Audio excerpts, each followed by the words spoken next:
The camera was running. No one thought about it that day. It was just there, in the corner, silent, watching.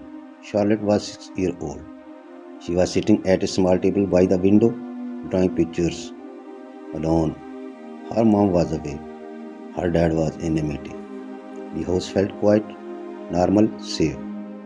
But it wasn't safe because someone walked through the door. Someone who knew that no one was watching. Someone who thought that was happened in the room would stay in the room. But the camera saw everything.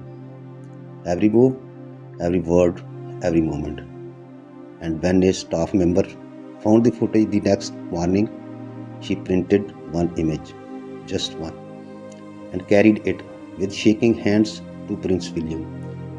Prince William looked at the photo for just 10 seconds, and in those 10 seconds, something inside him changed forever. He didn't shout, he didn't cry. He just looked up slowly and said four words, I want to see everything. And what he saw next would change his family forever. This is a story about a father who loved his daughter more than anything in the world. One day he was handed a photograph, just one image from a security camera. He looked at it and his heart broke because in that photo was his little girl, alone, scared, and nobody had told him. Nobody had said a word, but the camera saw everything, and now so did he. This is a story of what he did next and why it changed everything. If story like this touch your heart, please subscribe to this channel.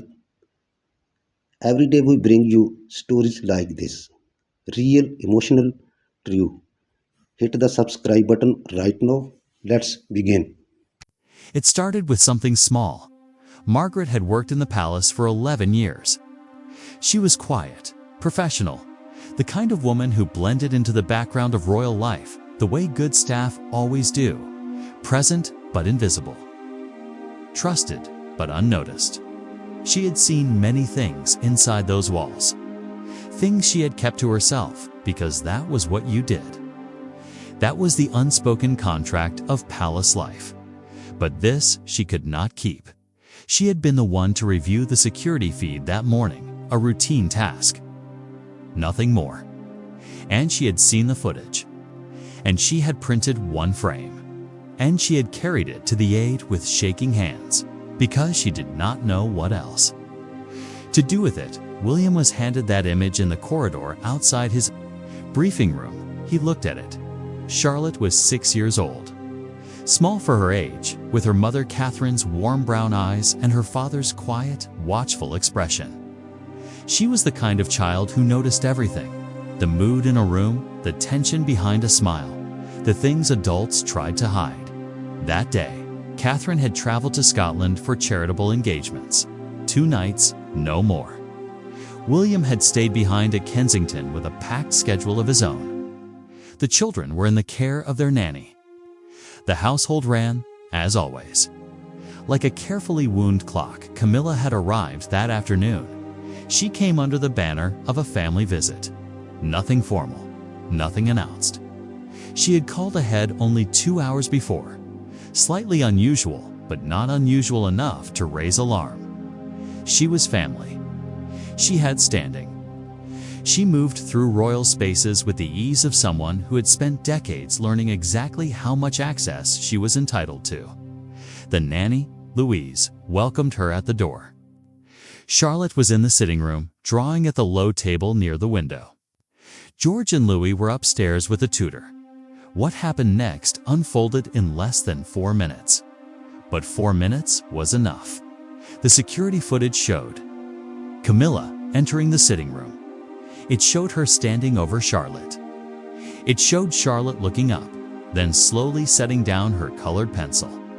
The audio was partial, broken, but the visual told a story that required no narration. Charlotte's small shoulders drew inward. Her chin dropped.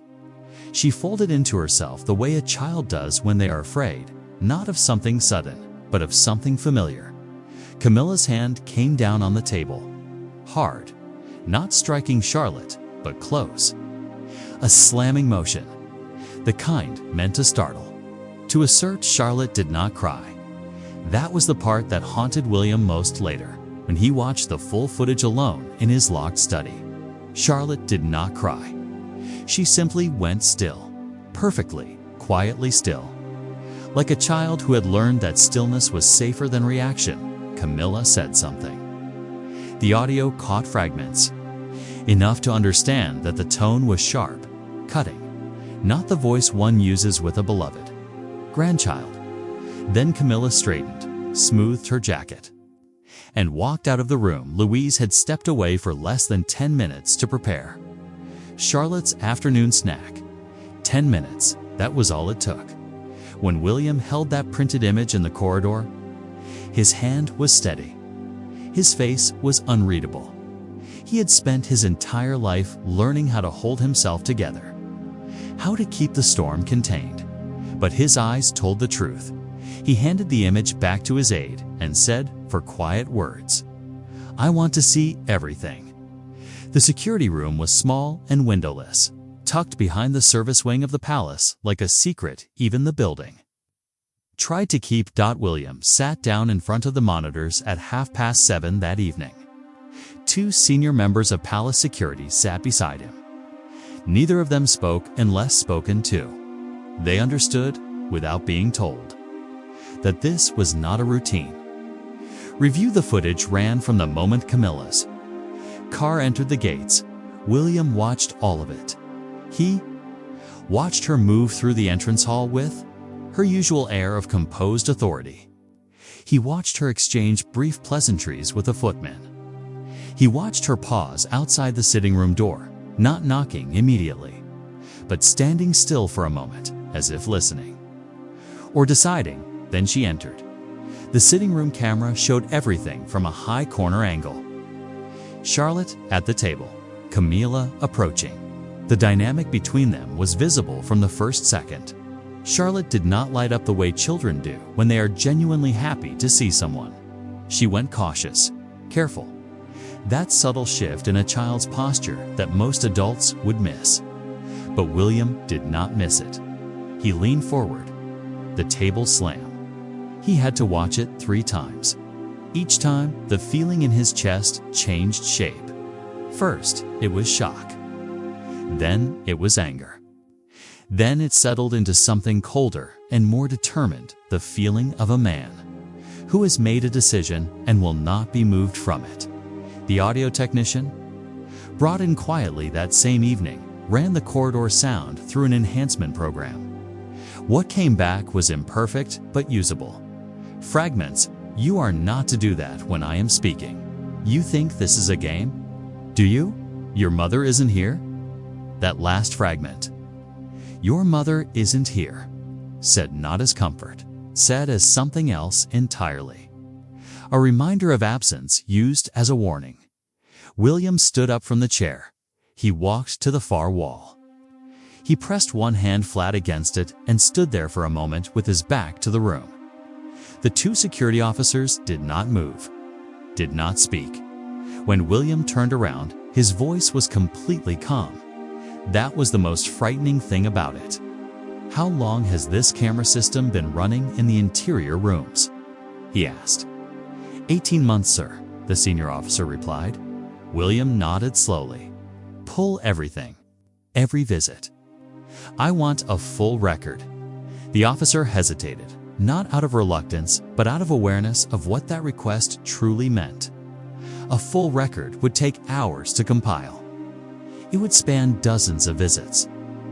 It would require a level of scrutiny that had never before been applied to a member of the immediate royal family in this household. Yes. Sir, the officer said. William left the security room and walked back through the corridor toward the private quarters. The palace at night was a different world, quieter, heavier. The long halls lit by low amber sconces that made everything feel like the inside of a memory. He stopped outside. Charlotte's bedroom door. It was slightly open. A soft nightlight glowed inside. He could see the small shape of her beneath the blankets, turned toward the wall. One arm wrapped around a stuffed rabbit. She had carried with her since. She was 2. She was asleep. He stood there for a long time. He thought about the stillness. That terrible practiced stillness she had shown on the footage.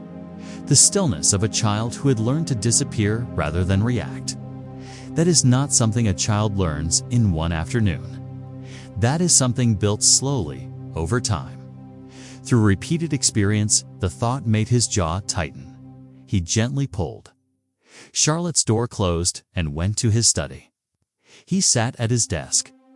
He opened his phone and scrolled to a name he had not called in a professional capacity in a long time. A name outside the palace.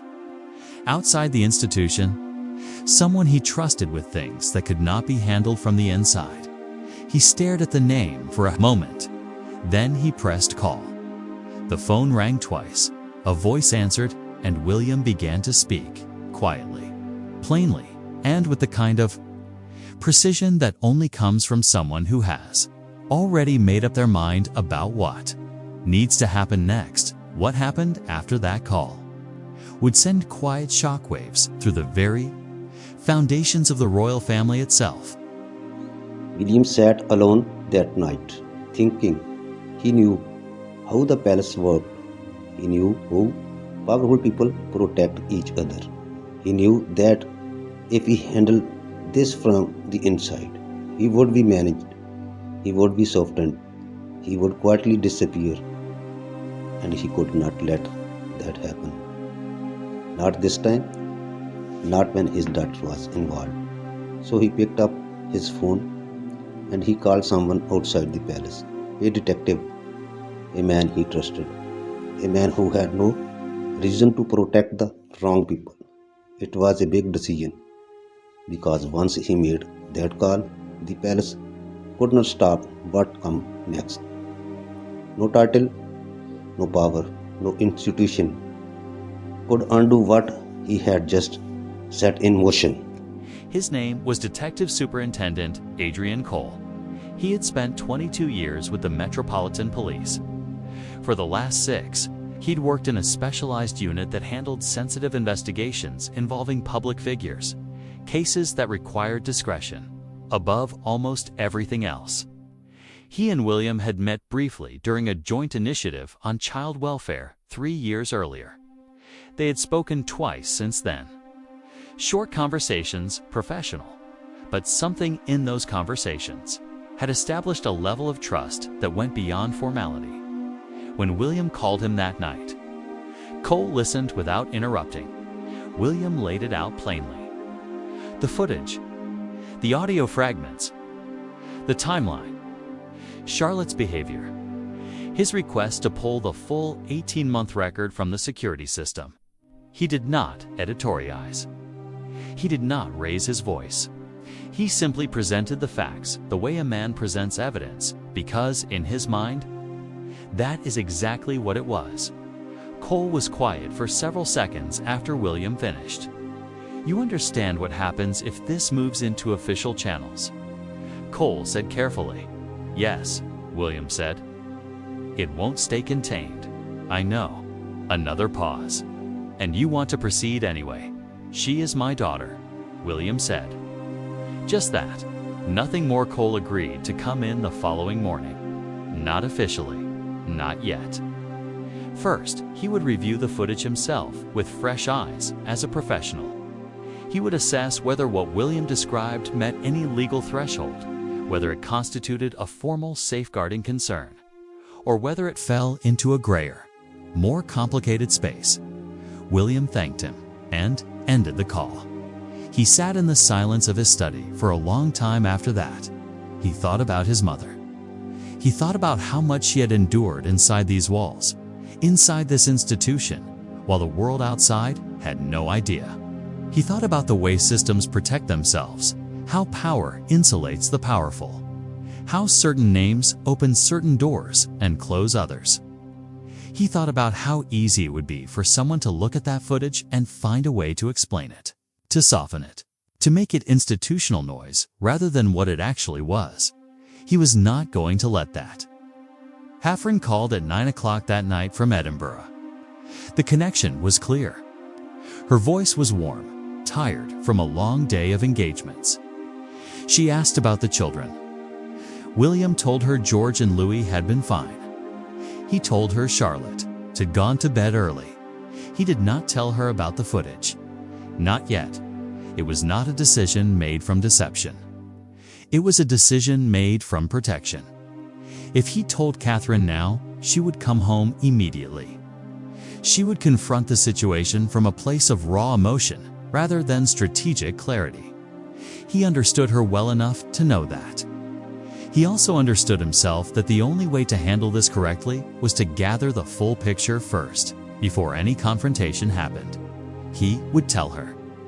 He promised himself that, quietly. In the dark of his study, he just needed 2 more days. Cole arrived the next morning at 7:15. He came in a private car, wearing plain clothes, entering through a side entrance that bypassed the main staff areas. William met him personally and walked him directly to the security room. They reviewed the footage together for nearly 3 hours. Cole was trained to watch without reaction, but twice during the viewing. William saw something shift behind the detective's eyes, that small, involuntary tightening that professionals cannot always suppress when what they are looking at is genuinely troubling. When the viewing was finished, Cole straightened in his chair and folded his hands on the table. The audio fragments alone would not be enough, he said carefully. But taken together with the behavioral indicators in the footage, the child's posture, the response pattern, the nature of the physical gesture with the table, this meets a threshold I cannot ignore. William nodded once. There's a process, Cole continued. It has to be done properly.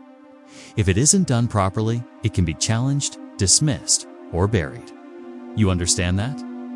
Tell me the process, William said. Cole told him. And as he listened, William felt something that surprised him.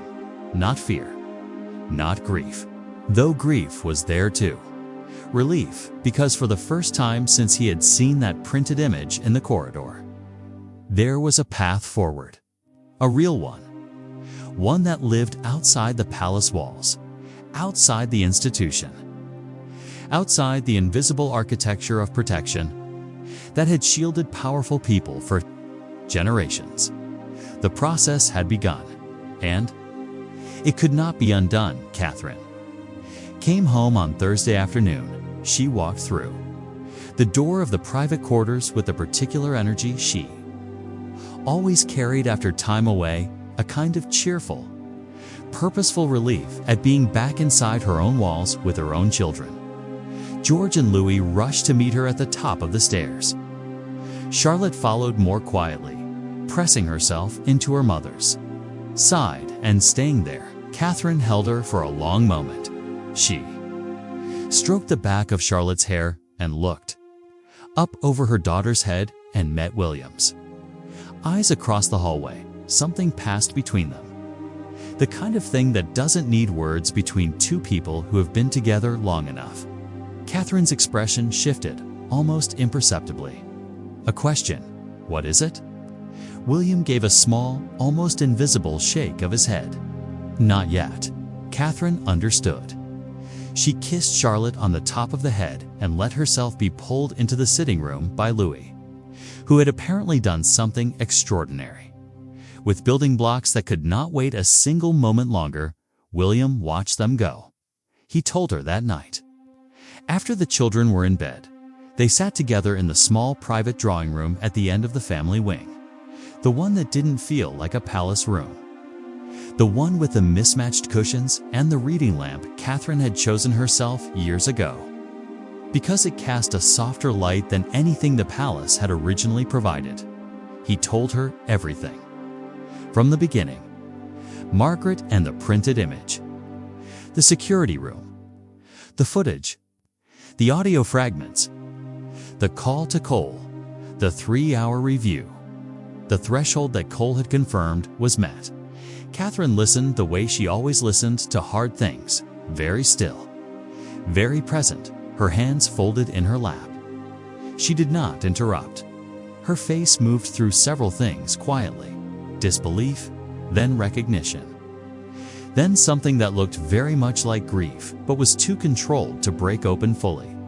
When William finished, the room was silent for a long time. "She knew I wasn't home," Catherine said finally. It wasn't a question. "Yes," William said. Catherine looked down at her hands. "Charlotte didn't say anything to me." "No, she wouldn't," Catherine said softly. There was a particular weight in her voice when she said it. Not surprise. Something harder than surprise. The weight of a mother who has been watching her daughter carefully for a long time and is only now being given the language for what she has been seeing. "How long?" Catherine asked. "We're still going through the archive," William said. "Cole's team has the footage now. They're reviewing it." Catherine stood up. She walked to the window. Outside, the palace grounds were dark and still, the garden lit only by the distant amber of the city beyond the walls. "She used to watch Charlotte differently," Catherine said, her voice quiet. "I noticed it. I told myself I was being oversensitive." She paused. "I should have trusted what I saw." "You couldn't have known," William said. "I felt it," Catherine said. She turned from the window.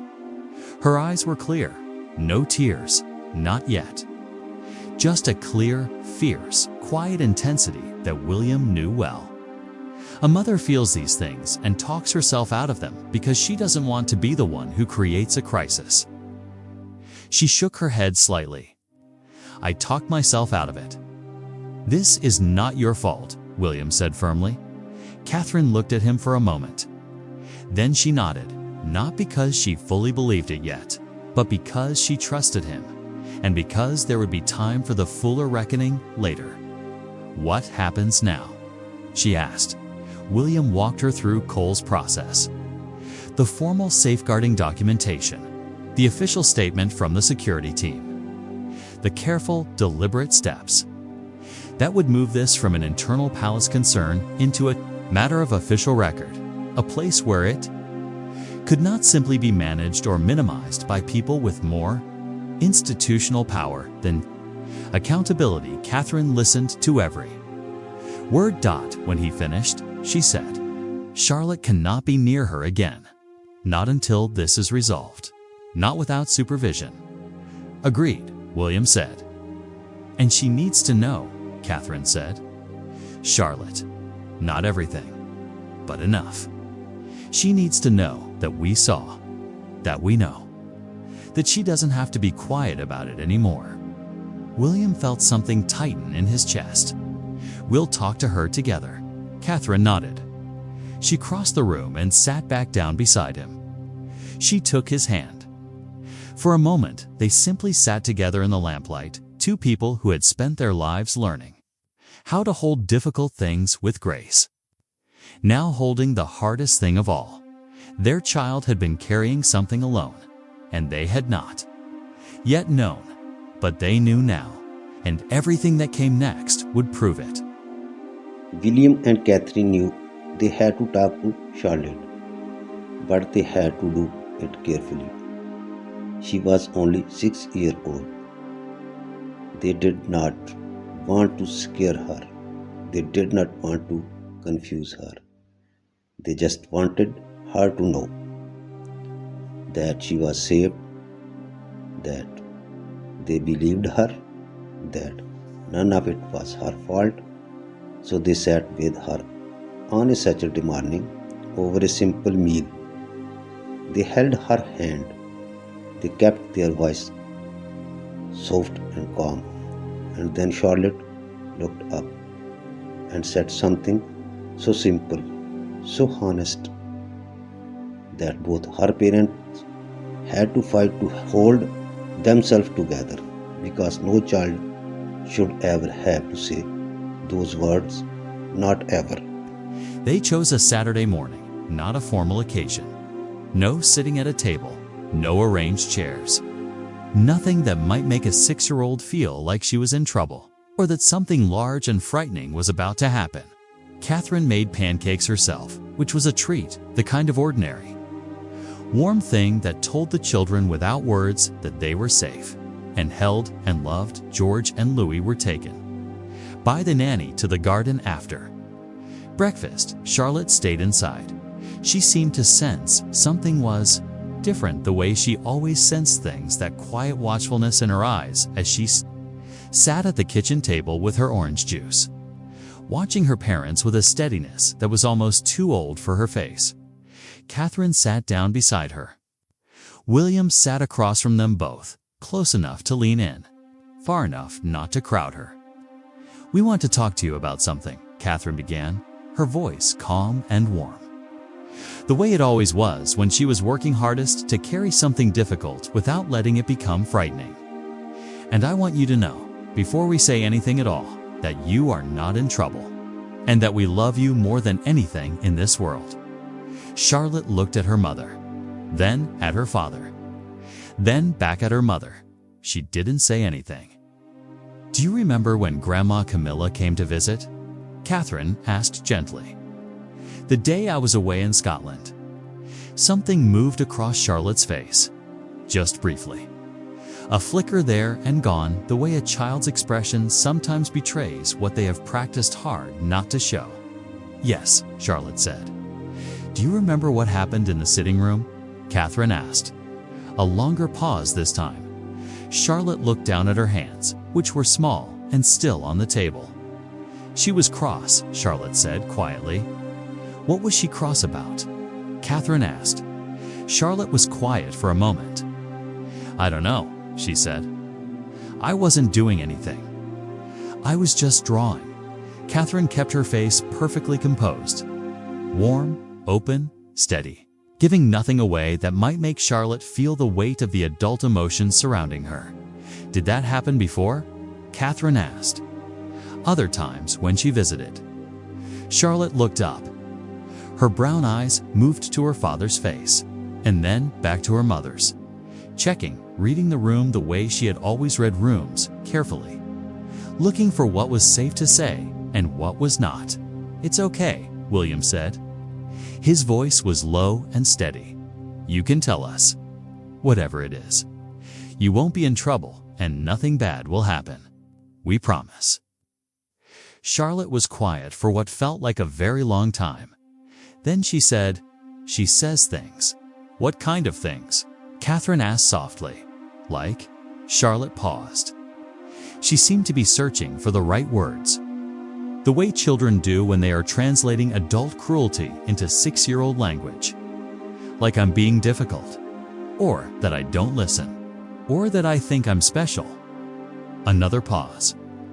"I don't think I think that. You're not difficult," William said. Firmly, immediately, "You are not difficult." Charlotte looked at him. Something in her face shifted, not dramatically. Not a sudden break, but a quiet softening. Like a small muscle she had been holding tight for a long time had just been given permission to let go slightly.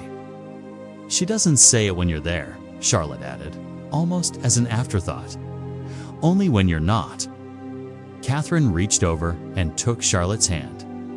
She held it gently between both of her own. "We saw," Catherine said. "We know what happened. And I need you to hear this clearly, Charlotte. What she said to you was not true, and it was not kind, and it was not your fault. Not even a little bit." Charlotte blinked. "Are you cross with her?" "We are handling it," Catherine said carefully. "That's for us to worry about. Your job is to just be you, okay?" Charlotte thought about this for a moment. Then she nodded, slowly, and then she said something that shattered both of them, quietly and completely, in the way only children can. "I thought you'd think I was making it up." William had to look away for a moment. Catherine did not move. She kept her hand around her daughter's and kept her voice steady. "We would never think that," she said. "Never." Charlotte leaned into her mother's side. Catherine wrapped her arm around her and held her there. in the ordinary warmth of the kitchen in the morning light. Outside, they could hear George and Louis laughing in the garden. Inside, something had cracked open, something that had been sealed too long, and it was finally, slowly, beginning to breathe. But the hardest part was still ahead. Because what William and Cole had set in motion could not be recalled. The formal process was moving. Documentation had been filed, and soon it would reach the people who would find it most inconvenient. Of all, the palace was about to find out that William was not going to let this disappear. The formal documentation reached the palace's legal and private secretary offices on a Monday. By Tuesday morning, William had received 3 separate phone calls he chose not to answer. 2 from senior palace officials, 1 from a number he recognized as belonging to a member of King Charles's private staff. He let them go to voicemail. He had said what he needed to say through the appropriate channels. He was not going to say it again in a conversation designed to talk him down, slow the process, or find a language of institutional compromise that would make this manageable rather than real. Detective Superintendent Cole had made it clear. The moment the documentation entered official channels, it carried its own momentum. It was no longer solely William's decision to make. Child safeguarding processes operated according to their own standards, ones that did not bend for titles or institutions. That was exactly why William had chosen the path he had chosen. He understood the consequences. He understood that this would not remain private. That eventually, in some form, some version of this story would find its way into the world. He understood that it would be complicated, that it would be painful, that it would shake things that many people, inside and outside, the family had a significant interest in keeping still. He had decided he could live with all of that. What he could not live with was the alternative. Camilla was informed through her own legal representation. The details of that conversation are not known. What is known is that in the weeks that followed, her scheduled appearances at events involving the Wales children were quietly restructured. Visits that had been informal and impromptu became formal, scheduled, and supervised. A protocol was established, one that had never existed before, that no one publicly explained, but that those within the inner circle understood completely. The palace managed the optics with the precision it had spent centuries perfecting. Nothing was announced. Nothing was confirmed or denied. The machinery moved silently, as it always did, grinding difficult truths into palatable silence. But something had changed that could not be changed back. Charlotte noticed not the politics, not the legal language, not the careful restructuring of royal schedules. She was 6 years old. She did not see any of that. What she noticed was simpler and more important. She noticed that the next time Camilla came, her mother was there, and her father was there. And there was a calmness in her parents' presence that was different, not anxious, not watchful in the strained way adults sometimes watch rooms, but grounded, certain, like 2 people who had drawn a line and were standing. On the right side of it, Charlotte stayed close to her mother's side during that visit, but she did not fold herself inward. She did not go still. She drew at the table. She talked when she felt like talking. She was simply a child in the full, unguarded, beautiful way a child is supposed to be. William watched her from across the room. He thought about the footage again, that image of Charlotte going perfectly, quietly still. He thought about how long she had been doing that, how many times she had sat in rooms and made herself smaller, because no one had told her she didn't have to. He thought about his own childhood, about the things he had witnessed and absorbed and carried without language, about how long it had taken him to understand. That silence is not the same as safety. He had not given his daughter that understanding as early as he should have, but he had given it to her. Now, There is a version of this story that ends with grand gestures, public statements, dramatic confrontations, a story shaped for maximum theater. That is not this version.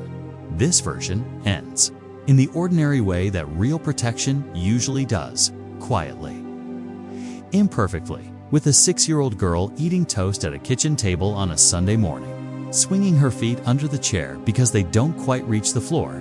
Catherine is beside her. William is making tea. George is arguing about something with Louis in the next room. The nanny is laughing at something outside. Charlotte looks up and catches her father's eye. Across the kitchen, she gives him a small smile. He gives her one back. It is not a dramatic moment. It is not a moment anyone would write home about or remember for its visual weight. But for William, a man who had spent his life inside one of the most watched families in the world, who had learned early that love is often performed rather than practiced, that small smile, in that ordinary kitchen, in that quiet Sunday morning light, was the most important thing he had ever done. He had seen what the camera saw. He had refused to look away. And his daughter, slowly, gradually, in the way children heal when they are finally truly safe, was finding her way back to herself. That is what it means to protect someone. Not the grand declaration. The quiet, steady, unwavering choice to stay. And that is where this story ends. Not with a big fight, not with cameras and reporters, not with the palace statements. Just a little girl, eating toast on a Sunday morning, swinging her feet under the chair because they don't quite reach the floor yet, and a father standing in the kitchen making tea, watching her and feeling something he had not felt in days, peace, because she was safe now, really safe, and he had made the happen. Not because he was a prince, but because he was her dad. That is what real love looks like. It is not loud, it is not perfect, it is just always there, always choosing you every single day. If this story touched your heart, please share it with someone today. Someone who need to hear it. And if you are new here, subscribe to this channel. Every day we bring you stories like this, stories that are real, stories that makes you feel something, stories that stay with you. Thank you so much for watching, for the bottom of my heart. Thank you.